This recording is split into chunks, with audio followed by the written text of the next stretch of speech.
Hello दोस्तों, आप सभी का स्वागत है हमारे यूट्यूब चैनल पे। तो दोस्तों, आज से हम लोग पढ़ने वाले हैं एनटीपीसी के लिए मैथ्स।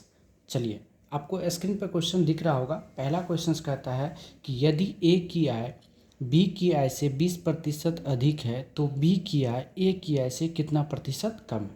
तो चलिए इसको हम लोग सीखते हैं। बहुत प्यारा सा प्रश्न है और इस टाइप के प्रश्न खूब पूछे जाते हैं। तो सबसे पहले इस टाइप के प्रश्न को बनाने के लिए देखिए, 20% का मतलब क्या होता है बुआ, कि 20/100। इसको आप काटिएगा ना तो यह 1/, क्या होता है 5। 1/5 से वैल्यू क्या कर रहा है, जो अधिक है। तो जब अधिक है तो हम लोग क्या करेंगे, कम वाला वैल्यू निकालेंगे। कितना कम वाला वैल्यू कैसे निकालते हैं, तो इन दोनों को जोड़ करके। तो 5 1 6 हो गया, मतलब 1/6 से क्या है, कम है।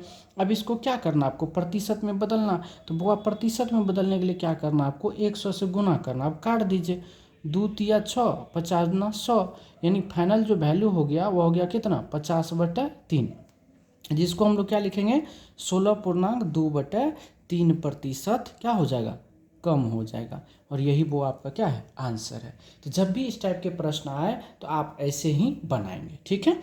अब इस पे एक छोटा सा हम क्या करेंगे, आपको कंसेप्ट समझा देते हैं, ठीक है। इसका कंसेप्ट, आप इसका कंसेप्ट समझ लो। और इस पे बहुत सारे प्रश्न पूछते हैं, ठीक है।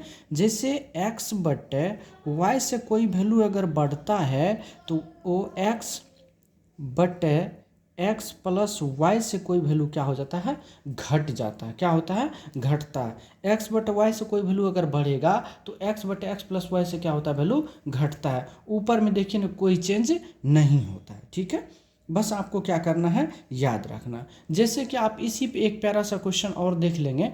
देखिए, प्रश्न नंबर 2 की अगर हम बात करते हैं, जैसे कहता है क्या, कि यदि यदि चीनी के मूल्य में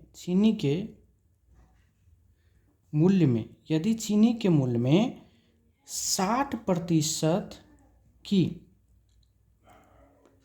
वृद्धि हो जाए या होती है तो एक व्यक्ति को चीनी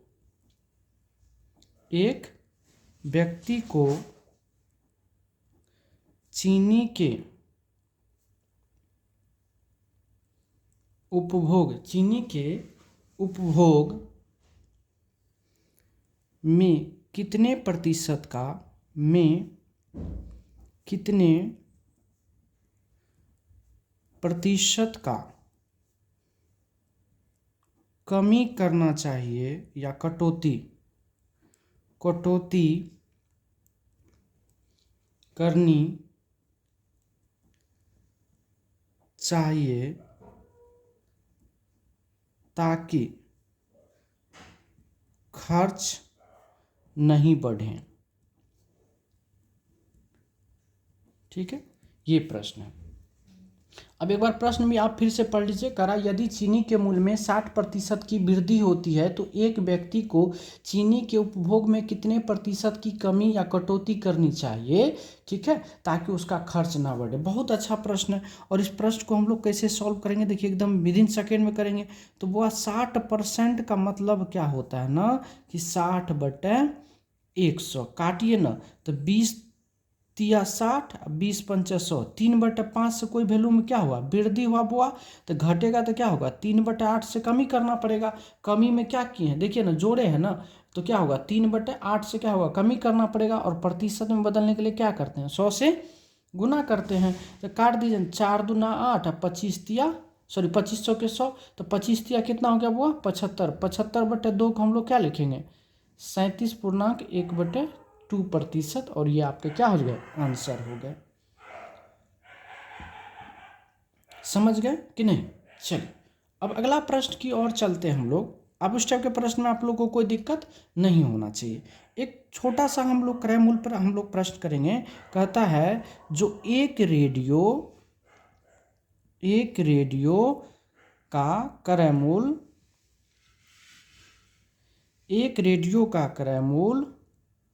800 रुपया है तो 10% लाभ पर इसका मूल्य क्या होगा? ठीक है बुआ, ये प्रश्न है। कह रहा एक रेडियो का क्रय मूल्य जो है 800 रुपया है, तो 10% लाभ पर इसका मूल्य क्या होगा? बहुत अच्छा प्रश्न है।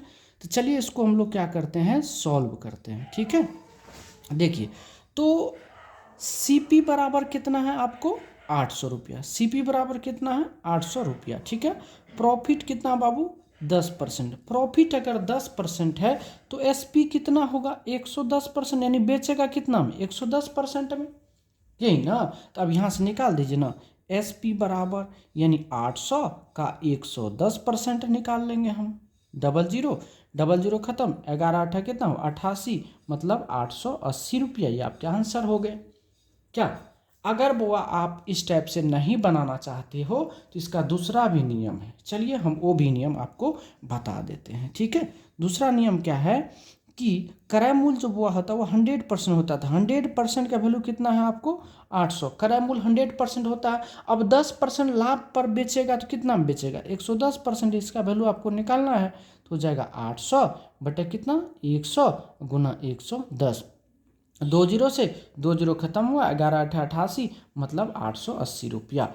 तो आप और दो नियम है, कितना नियम सीखिएगा, थोड़ा रहने दीजिए। ठीक है, ठीक है, यहाँ तक में कोई दिक्कत नहीं ना। चलिए अब हम लोग नेक्स्ट प्रश्न की ओर चलते हैं। चलिए प्रश्न नंबर 4 की ओर चलते हैं बुआ। प्रश्न नंबर 4 क्या कहता है कि एक पंखे को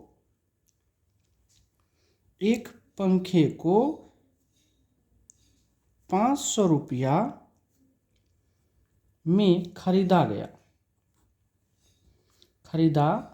एक पंखे को 500 रुपया में खरीदा गया तथा 8% हानि पर बेच दिया गया। तो पंखे का विक्रय मूल्य ज्ञात करें। विक्रय मूल्य ज्ञात करें। पंखे का विक्रय मूल्य ज्ञात करें। आइए बुआ समझिएगा, क्या कहता है, एक पंखे को 500 रुपया में खरीदा गया और 8% हानि पर क्या किया? बेच दिया गया। मतलब सीपी बराबर कितना दिया बुआ? 500 रुपया। लॉस बराबर कितना है? 8%। तो एसपी प्रतिशत जो होगा कितना होगा? 92% होगा कि नहीं? कि आप बुआ जानते हो कि 100% का वैल्यू कितना दिया हुआ? 500। क्योंकि क्रय मूल्य जो है बुआ 100% होता है, तो 100% बराबर 500। आपको कितना में बेचा है? 92%। तो 92% का वैल्यू आपको क्या करना? निकालना है। तो क्या हो जाएगा? 500 बटे 100 गुना 92। 2 जीरो से बुआ 2 जीरो खत्म हो गया। अब ये कितना होगा? 460 रुपया। ये आपके क्या हो जाएंगे? आंसर हो जाएंगे। क्या मेरे ख्याल से कोई दिक्कत इसमें नहीं आना चाहिए, है कि नहीं? है कोई दिक्कत? चलिए अब प्रश्न नंबर बुआ हम 5 की ओर चलते हैं। हर टाइप के प्रश्न को हम लोग करते हुए चलेंगे। आज स्टार्ट किया, आज से शुरू हो गया। ठीक है, कह रहा है अगला प्रश्न बुआ कि 80 रुपया अंकित मूल्य के छाते को 68 रुपया में बेचा गया तो छूट की दर ज्ञात करें।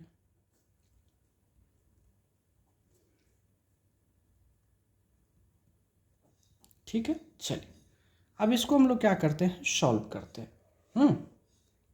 अब देखिए आपको एमपी बराबर कितना दिया हुआ है? 80 रुपया। एसपी बराबर कितना दिया हुआ? 68 रुपया। अब एक चीज बताए थे, डिस्काउंट कितना मिला आपको? यानी 80 की वस्तु को 68 में मिला कि नहीं? तो यानी 12 रुपया का आपको कितना मिला? डिस्काउंट मिला। 12 रुपया का छूट मिला कि नहीं? ठीक है, अब प्रतिशत छूट जो निकलता है हमेशा एमपी पे निकलता है। तो कितना हो जाएगा? 12 बटे 80 गुना कितना हो जाएगा? 100। 20 चौके 80, 20 पंचे 100, 4 का 4, 4 तिया 12, तो 5 तिया कितना हो जाएगा? 15%। ये आपके बुआ क्या हो गए, आंसर हो गए। समझ गए बात को कि नहीं, बताइए। चलिए अब एक प्रश्न और हम लोग इसी टाइप के कर लेते हैं। प्रश्न नंबर 6 की अगर हम बात करें बुआ, देखिए प्रश्न नंबर 6 क्या कहता है, जो किसी वस्तु को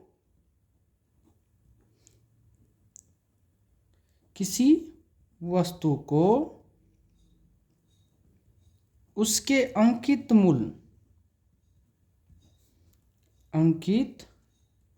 मूल्य पर, किसी वस्तु को उसके अंकित मूल्य पर 14% बट्टा देकर 387 रुपया में बेच दिया जाता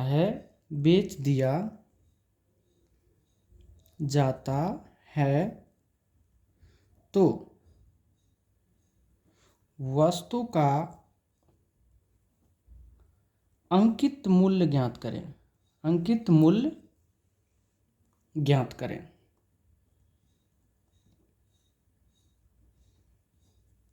ठीक है, आइए अंकित मूल्य ज्ञात करें, ये प्रश्न है आपके।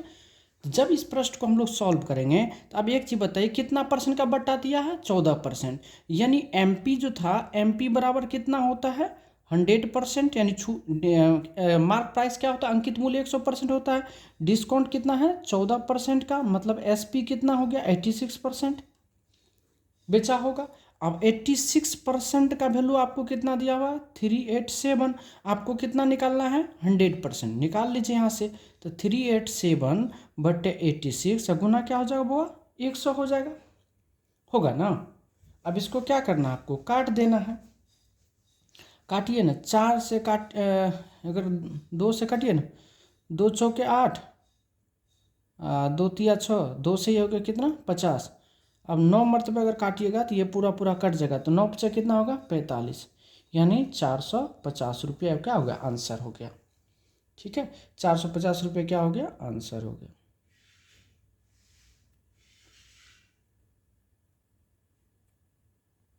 ठीक है, कोई दिक्कत। चलिए अब हम लोग नेक्स्ट प्रश्न की ओर चलते हैं। चलिए प्रश्न नंबर बुआ हम 7 पे चलेंगे। प्रश्न नंबर 7 पे हम लोग चलते हैं। ठीक है, प्रश्न नंबर 7 देखिए क्या कहता है, आइए। कहता है कि 5,000 रुपये पर 5,000 रुपये पर, ठीक है, 5%